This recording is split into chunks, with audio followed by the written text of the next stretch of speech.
आज हम 2.5 मिनट के अंदर समझेंगे कि न्यूरॉन्स क्या होते हैं। देखो, ये है न्यूरॉन का फिगर। अब समझते हैं क्या है। तो न्यूरॉन एक कोशिका है। क्या है? एक कोशिका है। अब देखो किसकी कोशिका है, तो न्यूरॉन तंत्रिका तंत्र की कोशिका है। किसकी कोशिका है? तंत्रिका तंत्र की कोशिका। अब ये तंत्रिका तंत्र क्या होता है? तो तंत्रिका तंत्र अंगों का समूह है। क्या है? अंगों का समूह। तो तंत्रिका तंत्र किन अंगों का समूह है? तो देखो तंत्रिका तंत्र आपका मेनली आप दो अंग याद रखो, मस्तिष्क और मेरुरज्जु। इन दो अंगों का समूह है।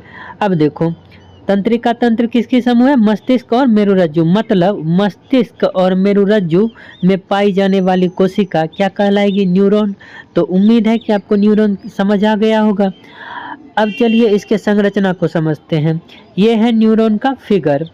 अब देखो ये जो पतली पतली सी संरचना है उसको बोलते हैं डेंड्राइट, द्रोमिका। इंग्लिश में डेंड्राइट, हिंदी में द्रोमिका। और ये बीच वाला जो भाग है छोटा और ये गैप, इन दोनों को मिला के बोलते हैं साइटोन। हिंदी में कोशिका काय। कौन कौन सा भाग? ध्यान से देखो, ये छोटा वाला ब्लू वाला भाग और ये बीच में जो गैप है वो, इसको बोलते हैं क्या? साइटोन। एक्सोन क्या होता है? ये जो देखो लंबी सी धागे नुमा संरचना गई है, ये धागा जो गई है वही है एक्सोन यानी तंत्रिकाक्ष।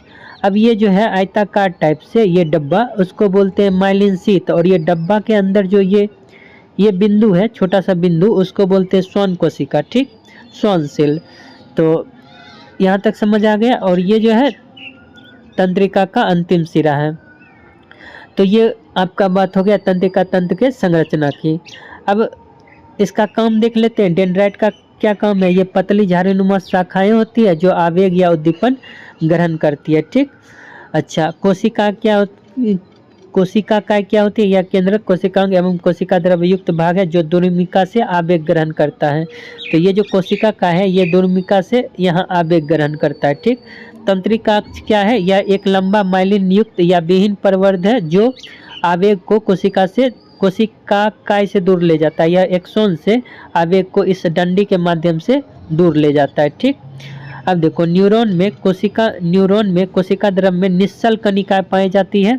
तंत्रिका के अंतिम शाखित सिरे पर सिनेप्टिक घड़ियां पाई जाती है जो न्यूरोट्रांसमीटर रसायनों का स्रावन करके आवेग को सिनेप्स के पार कर अगले न्यूरॉन तक भेजती है। तंत्रिका रेशे से गुजरने वाली संवेदना तंत्रिका स्पंदन कहते हैं। यह स्पंदन इच्छानुसार पेशियों की गति में सहायक है।